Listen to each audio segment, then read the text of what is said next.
اهلا بيكم في فيديو جديد من سلسله فيديوهات شات ريفيو. في سلسله الفيديوهات دي هنقيم حساباتكم على ريد بابل، وهنشوف ايه هي المميزات والعيوب في كل حساب هنشوفه، بحيث ان الكل يطور من نفسه ومن حساباته. فاللي حابب اني اقيم حسابه على موقع ريد بابل او اديله شويه نصايح في مجال البرنت اون ديماند ممكن يتبعها علشان يزود من دخله، يقدر يتواصل معايا على الانستجرام ويسيب لي اللينك بتاعه، وانا اول ما يجي عدد كافي من اللينكات ويجي دورك ان شاء الله هعمل فيديو وهتواصل معاك. جاهزين؟ يلا بينا نبدا.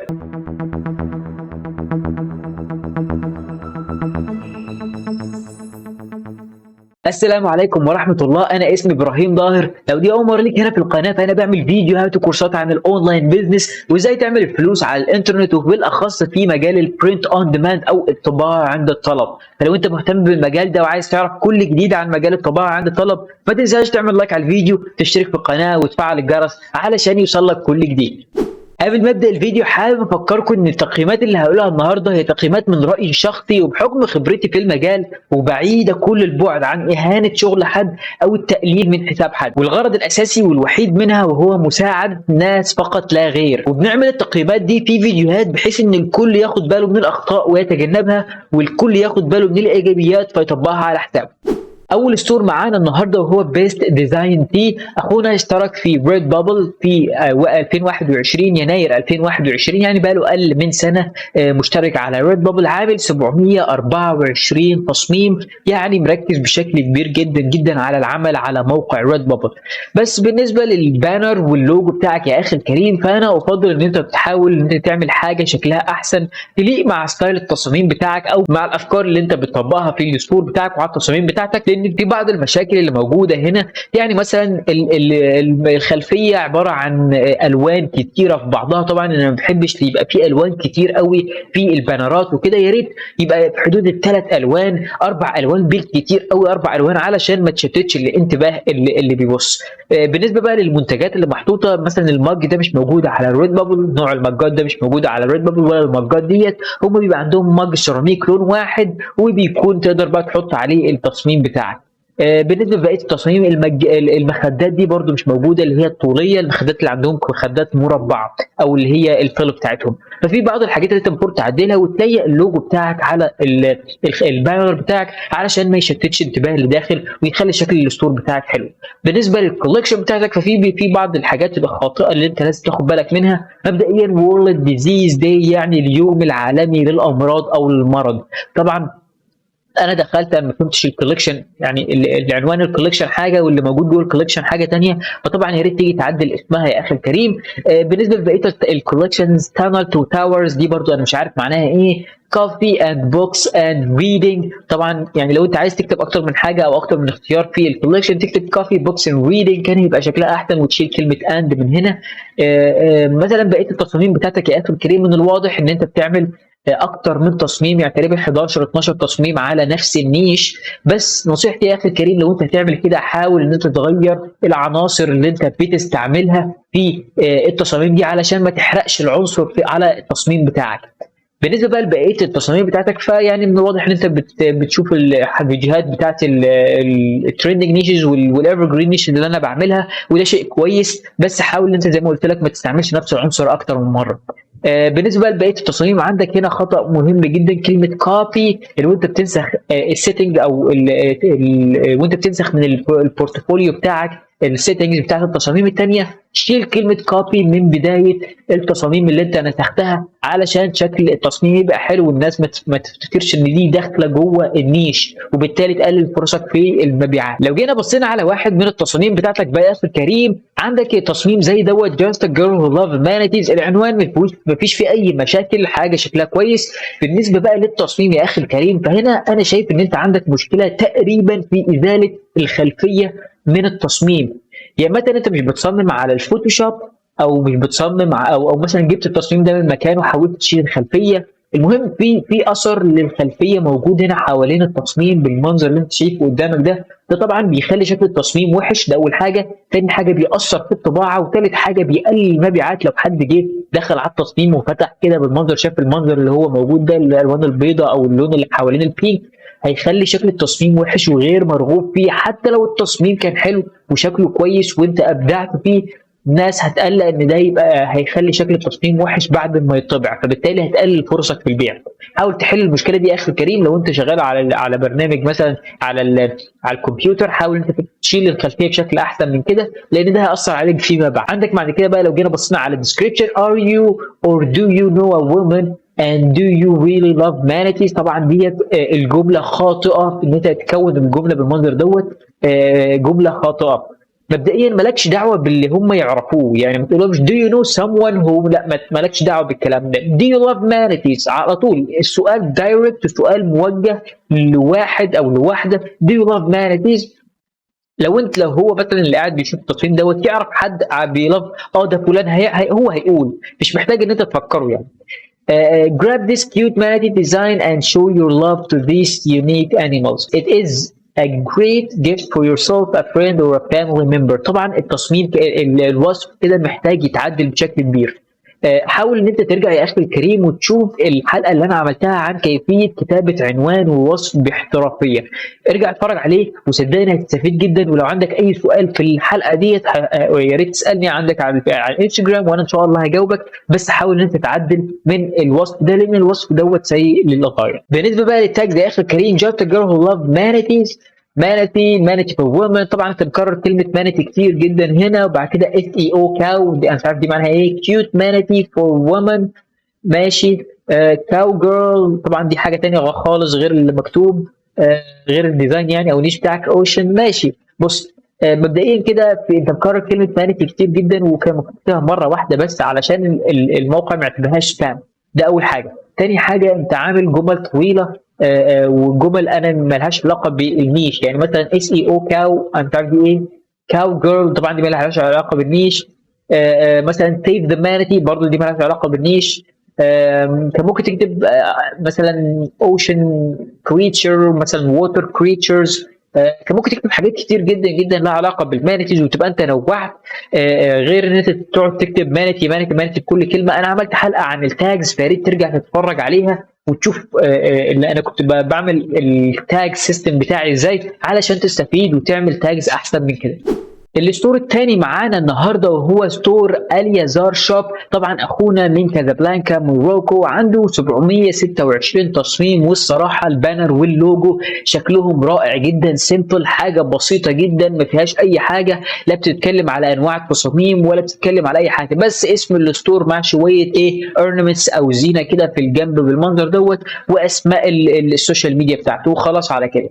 وطبعا اللوجو برده ماشي مع نفس درجات البانر بتاعه، فبخلي شكل اللوجو كويس والبانر شكله كويس. وكمان لو انت لاحظت ان معظم تصاميمه على منتجات لونها اسود، فمخليه شكل الستور حلو ولايق على بعض. طيب لو جينا بصينا مثلا على اول حاجه الكولكشنز بتاعتك، باترنز، بيتزا، دكتور نيرسينج، باندا، تيتشر، طبعا 11 تصميم على 720 او 726. انا شايفهم قليل، بس كويس ان انت ابتديت تنظم في شغلك. اول غلط عندي او من رايي ان هو غلط، ان انت تحط التصاميم بالمنظر اللي انت قدامك ده، هي التصاميم الكبيره تكست بيز ديزاين مع اليمنت، تحطها على هداد هات او كابس. ليه؟ لان انا مش شايف دلوقتي الكلام المكتوب هنا، الكلام مكتوب صغير وانا عندي شاشه كبيره، فيعني انا مش شايف، والشاشه كبيره قدامي انا مش شايف الكلام المكتوب. ولو جيت حاولت اقراه من تحت من هنا، فالكلام من هنا متاكل، فانا مش طبعا مش هبقى شايف اللي مكتوب كويس. فطبعا حاجه زي كده المفروض ان انت تكون عارض التصاميم ديت على منتجات توضح عليها التصميم، زي الكلاسيك تي شيرت. تصاميم بقى عندك معظم التصاميم كلها تكست بيز ديزاين مع اورنمنتس او اليمنتس صغيره، وده شيء كويس برضه ما فيهوش مشكله، بس حاول تاخد بالك من الالوان وتاخد بالك من الحاجات الصغيره اللي اتكلمنا عليها دي. مبدئيا الكلام العربي او التصاميم اللي مكتوبه باللغه العربيه، طبعا في ناس كتير ممكن تحرم حاجه زي كده لان دي لغه القران الكريم وبتبقى مربيه على الارض او في الحمام، طبعا ما ينفعش. وبعض الكلمات كمان اللي ممكن تبقى موجوده في القران، فيعني في ناس بتحرم، انا مش بحرم او بحلل حاجه، بس انا بقول لك في وجهه نظر ناس موجوده، وانا عن نفسي مش بتكلم او مش بعمل تصاميم بالعربي يعني. طبعا انت حر، ويا ريت تسال فيها برضو قبل ما تعمل اي حاجه، علشان الحرمانيه في العائد ممكن تسبب لك مشاكل. عندك بعد كده انا ملاحظ انت حاطط باترنز، صور لباترنز، بس انت طبعا عندك مشكله كبيره. لو جينا بصينا على تصميم زي التصميم دوت، التصميم دوت باترن شكله كويس ما فيهوش حاجه، بس انت عارضه على بقى كل المنتجات الموجوده زي الاكتف تي شيرت، مثلا البيسبول، كل التيشيرتس بالمنظر ده. طبعا الباترن لما بيتحط على التيشيرت بيظهر بس في المكان المخصص للطباعه، فبيبقى شكل التيشيرت وحش، الا بقى اذا كان التيشيرت زي ده حاجه اسمها اول اوفر برنت، يعني بيطبع على كل المنتج، فطبعا ده شيء ما فيهوش مشكله. بس الباقي دوت يا ريت تتجنب او تعمل دي اكتيفيت للتيشيرتس ديت او المنتجات اللي بالمنظر دوت، علشان بتخلي شكل التصميم وحش. طب نعرض المنتج على ايه؟ عندك اليوجا بانس او الليجنجز، عندك مثلا حاجه زي السكيرت، عندك حاجه زي كل الفون كيسز، الحاجات بالمنظر دوت دي شكلها كويس. حاول ان انت طبعا تشيلها من على البوسترز والفريم برنت، الحاجات دي كلها مش حدش هيشتري باترن في المنظر دوت على فريم برنت، بس ممكن يشتروها مثلا على حاجه زي كده اللي هي الباث مات، ممكن يشتريها على البيلو، على الكمبيوتر اللي هي السرير، الحاجات اللي بتتفرش على السرير، المج، الشنط، الماسكات، الحاجات دي كلها ما فيش فيها مشاكل انك تعرض باترن بالمنظر ده عليه. بس التيشيرتس والحاجات اللي بتبقى بس محدده في مكان الطباعه يا ريت تشيلها من على التصميم بتاعك. لو جينا بقى بصينا على حجم تصميم من التصاميم اللي انت حاططها اللي بالنسبه لمنتج زي الداد هاتس او الكاب او البيسبول كاب، وعلى نفس التصميم على منتج زي الكلاسيك تيشيرت، كده بقى شكل التصميم اوضح واسهل للعميل ان هو يقرا ويتفاعل معاه من قبل حتى ما يدخل عليه، فبالتالي فرص ان هو يشتري تصميم او ان هو يفهم التصميم فياخد قراره اسهل بكتير من ان هو يبص من بره ويسكرول على طول ان هو مش فاهم التصميم بيتكلم على ايه. لو جينا بصينا بقى على تصميم ثالث خالص وهو exercise I thought you said extra rice perfect and cute gift for panda and gym lovers. طيب لو احنا جينا بصينا كده على العنوان exercise I thought you would said extra rice، احنا قلنا اول حرف من كل كلمه لازم يكون capital letter. طبعا في كلمات كتير مش موجوده هنا بكابيتال لتر. بيرفكت اند كيوت جيفت، احنا قلنا ما فيش منتجات ولا كلمه جيفت بتتحط في العنوان، لان اي حاجه بتتكتب في السيرش بار جيفت فور هير فور هيم، الحاجات دي كلها بتروح هنا على طول على قائمه الجيفتس وبيفتح له على طول القائمه ديت في المجال السيرش، فعلشان كده ما تكتبهاش في الجيفتس ولا ما تكتبهاش في العنوان او في الوصف او حتى كمان في التاجز، سيبها كده زي ما هي. لو انت مثلا عايز تكتب حاجه ممكن تقول funny cute panda lovers وتسيبها على كده، هيقوم على طول panda lovers essential t-shirt، كان هتبقى شكلها احسن بكتير من اللي انت كاتبه ده. بالنسبه للتصميم انا كان من رايي ان انت كان ممكن تعمل التصميم بشكل احسن، لان الكلام شكله كبير قوي، الفونت كبير والخلفيه اللي محطوطه الدايره دي شكلها كبير، وكمان الكلام اللي تحت كبير، بس مع ذلك العنصر بتاع الباندا شكله صغير، فبالتالي مش مدي الافكت الجامد بتاع التصميم او مش مدي اللمحه الجامده بتاعت التصميم. مش بقول لك انه هو وحش، بقول لك ان كان ممكن يبقى احسن بكتير من دلوقتي. بالنسبه بقى للوصف كيوت باندا تي شيرت، قلنا اول حاجه ما نكتبش اي منتج في الوصف suitable for men, women and children، طبعا دي حاجه ما ترجعلكش انت، لان الكلاسيك تي شيرت بيبقى شكله احسن على المن والومن وفي ملابس للاطفال، فبالتالي ما كانش ينفع تكتب من وومن او تي شيرت، ده مبدئيا. this cute pocket panda، البوكيت باندا او نوع التصاميم البوكيت باندا بيقوم جايب صوره باندا وحاططها على الجيب، زي مثلا التيشيرت ده، التيشيرت ده فيه جيب هنا اهوت، تمام، بيقوم حاطط الباندا على الجيب هنا، بس دي اسمها البوكيت باندا. ما ينفعش ان انت تعمل بوكيت باندا وتكتبها في الوصف وانت التصميم بتاعك مش بوكيت باندا. Makes a great gift for panda lovers such as your son, daughter, sister, brother, wife, husband, dad, mom. طبعا الكلام ده كله انا شايف ان انت متاثر بثقافه الميرش باي امازون بشكل مثلا بنسبه 80% او 90%، طبعا الكلام ده غلط. انا عملت حلقه ازاي تكتب عنوان وازاي تكتب وصف باحترافيه، يا ريت ترجع تتفرج عليها يا اخي الكريم بالتفصيل كده وانت مركز، صدقني هتفرق معاك كتير. تعال نشوف بقى ايه التاجز بتاعتك. اكسرسايز اكسرسايز، طبعا انت مكررها مرتين علشان يعني زي تحايل على القانون كده بالنسبه للتاج سبام، يا ريت ما تكتب ما تعيدش نفس الكلام اللي انت كاتبه اكتر من مره على التاجز بتاعتك. باندا ورك اوت جيم باندا installing muscles workout fitness weight lifting weight. ماشي، انا شايف ان يعني التاجات بتاعتك مش وحشه قوي، محتاجه شغل شويه ان هي مثلا عندك هالوين، كريسماس، ثانكس جيفنج، ماذرز داي اند فالنتاين. طبعا التاج ديت ما بتتحطش على طول، ما تتحطش خالص في تصميم ملوش علاقه بالحاجه دي، يعني ده مش هالوين، مش حاجه تخوف فيها فما ينفعش تحطها، ما هوش كريسماس ولا ثانكس جيفنج، فطبعا الحاجات ديت او المناسبات دي يا ريت تحطها لما تكون التصميم بتاعتك على المناسبه دي. الستور الثالث معانا النهارده وهو اتيا بروز، برضه اشترك في ريد بابل في شهر يناير 2021، يعني برضه دخله في 10 11 شهر، عنده 108 تصميم. طبعا يا اخي الكريم انت محتاج تشد حيلك شويه كده وترفع من مستوى وعدد تصاميمك على الموقع علشان تعرف تزود من مبيعاتك وتخش في اكتر من نيش. مبدئيا كده انا شايف ان انت مهتم بمجال الجيمنج بشكل كبير، بس مع ذلك في بعض التصاميم اللي انا مش فاهمها، بس هنتكلم في الموضوع ده كمان شويه. عندك كولكشنز هنا كوايي ارت، وفي بعد كده كوتس تي شيرت هالوين، ستيكر كولكشنز وباترن كولكشن. طبعا انت محتاج تكتب كولكشن، ممكن بس تكتب باترن، ماذرز داي وجيمنج. طيب لو احنا كده بصينا على معظم التصاميم بتاعتك، فانا شايف ان معظم التصاميم هنا مثلا الهالوين مكرر فيها نفس الاليمنت او العنصر. طبعا تكرار نفس العنصر زي ما اتكلمنا في اول الحلقه ممكن يؤدي لان انت بتحرق العنصر، بيبقى شكل العنصر متوفر بشكل كتير فملهاش لازمه ان احنا نشتريه. لكن لما تعمل تصميم او اتنين بس بالكتير بنفس العنصر بيبقى شكله احسن ومرغوب فيه. مبدئي تاني حاجه، مثلا انت لو جينا بصينا على تصميم زي ده ماما مامي، يعني انت بص لو انت كده مثلا I went from mama mommy mom to bra، طبعا تصميم فاني يضحك وكل حاجه، بس شوف انت كام لون في التصميم. عندك كذا درجه للبينك، وفي عندك ازرق، وفي عندك خلفيه سوداء. طبعا الكلام دوت، وفي عندك بيربل. في الكلام ده ما ينفعش، المفروض توحد كلر او اتنين، ثلاث الوان بالكتير قوي قوي، ثلاث الوان ويكون فيهم لون بيكون واضح قوي على الخلفيه. يعني انت لو كنت شلت البيربل الالوان اللي في النص ديت وخليتها ابيض كان هيبقى شكله احسن بكتير من اللي موجود دلوقتي. تصميم حلو، تطبيق حلو، الالوان مش حلوه، فبالتالي بتخلي التصميم بتبوظه على الاخر.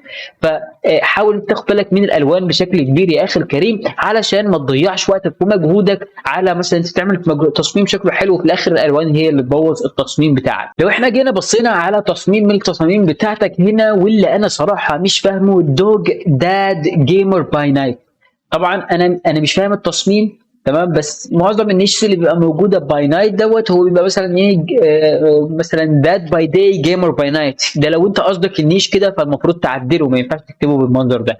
مثلا داد باي داي جيمر باي نايت كان هيبقى شكل التصميم احسن، بس طبعا انا مش فاهم ايه علاقه الدوج بالنيش تمام. يا ريت تحاول تدخل نفس التصميم دوت بنفس الاليمنتس والعناصر في نيش تاني، او الكلام اللي تكتبه يكون كلام تاني غير اللي مكتوب ده، لان طبعا مش لايق على بعضه خالص. بالنسبه للعنوان فالعنوان ما فيهوش مشاكل. بالنسبة بقى للوصف يا أخي الكريم، do you enjoy funny quotes or are you a gaming lover؟ طبعا يعني كان المفروض ان هي انا مش عارف ليه funny quotes، مفيش حاجة funny quote اللي مكتوب، وكمان are you a gaming lover كان ممكن are you a gamer do you love gaming، كان المفروض تمشي السؤال كده بشكل ابسط واسهل بدل ما انت معقد الجملة وفي نفس الوقت ما تديش معنى الواضح اللي انت قصده. يعني this design looks good on you especially if you are in a journey. طبعا يعني الجمله مش عارف هي محطوطه هنا ليه، يعني this design looks good on you، المفروض this design would look good on you، يعني هي ان هو لسه ما اشتراش هيبقى شكله حلو عليك. ما ينفعش ان هو شكله حلو عليك دوت المقصود بالجمله اللي انت كاتبها. طبعا الترجمه الجمل اللي انت كاتبها او الوصف بتاعك مش ماشي مع السيتويشن او الموقف بتاع التصميم او بتاع اللي انت كبائع يعني موجود فيه. This product is also good for mom gift, wife gift, a girlfriend gift, and you can give it as a friend to a friend as a birthday gift. بص هو انت كاتب هنا في التصميم dog dad gamer، يعني dad ده يعني الذكور، الناس الابهات الاباء. بعد ذلك انت كاتب good mom gift wife gift girlfriend gift، ومش كاتب اي حاجه عن الداد، ومش كاتب اي حاجه عن الميلز او الذكور اللي المفروض التصميم ده موجه لهم. فطبعا يعني الوصف ده المفروض بيوصف التصميم بتاعك، اللي موجود في التصميم بتاعك بنوصفه بنكتبه في الجزء بتاع الديسكربشن. فطبعا انت محتاج تراجع على الديسكربشن دوت، واتمنى ان انت تكون برضو تراجع على بقيه التصاميم في الديسكربشنز، وانا عامل حلقه كاتب فيها وشارح فيها كل حاجه عن العنوان والوصف وازاي تكتب عنوان ووصف باحترافيه، يا ريت ترجع تتفرج عليها صدقني هتستفيد كتير. بالنسبه للبرودكت تاجز بقى عندك دوج جيمنج داد فيديو جيمز فاذرز داي انيمال كول داد فاني داد دوج داد جيمنج ستينج هيومر جيمر بوي بول ليه بول ديت كوره، مش فيش اي حاجه لها علاقه بالبول. بيرثداي ما تكتبش بيرثداي خالص. براذر جيمر college education ليه education ليه college اللي مش عارف for husband for gamers ما تكتبش الكلام دوت فوتبول سبورتس ليه فوتبول سبورتس جيم طبعا كان ممكن تعمل فيديو جيمز كان ممكن تعمل مثلا برو جيمر اونلاين جيمنج كان ممكن تعمل حاجات كتيره جدا عن الجيمنج غير ان انت تكتب نص تقريبا نص التاجز اللي مكتوبه هنا ملهاش علاقه بالتصميم بتاعك. يا ريت ترجع تتفرج على كورس ريد بابل اللي انا عملته الكورس الكامل على ريد بابل اتكلمت فيه في كل حاجه لها علاقه بالريد بابل من اول ما تفتح الحساب لحد ما تبتدي مبيعات وازاي كمان تستغل الاوضاع بتاعت ريد بابل التجديدات بتاعت ريد بابل في ان انت تزود مبيعاتك. انا عامل هتخش على القناه عندي هتخش على قائمه البلاي ليست او قوائم التشغيل هتلاقي فيه هنا عندك تقدر تخش على قائمه ريد بابل او كورس ريد بابل تتفرج على كل حاجه فيها بالترتيب وان شاء الله تستفيد. وبكده خلصت حلقه النهارده. حابب اشكر كل المشتركين معانا في حلقه النهارده وعايز اقول لهم يعني استمر وشد حيلك وان شاء الله ربنا هيرزقك ويوسع عليك. لو سمعت حاجه بقى من حلقه النهارده وحابب اني اكمل شرح سلسله حلقات شاب ريفيوز ما تنساش تعمل لايك على الفيديو وتشترك في القناه وتفعل الجرس علشان يوصل لك كل جديد. اما بقى لو عندك اي سؤال اي استفسار في حلقه النهارده او في الحلقات اللي فاتت او حتى اقتراح للحلقات اللي جايه تقدر تسيبها لي تحت في الكومنتس او تتواصل معايا على السوشيال ميديا فيسبوك انستجرام او تويتر وانا ان شاء الله هرد عليك واساعدك بكل اللي اقدر عليه. اتمنى لكم كل التوفيق واشوفكم على خير.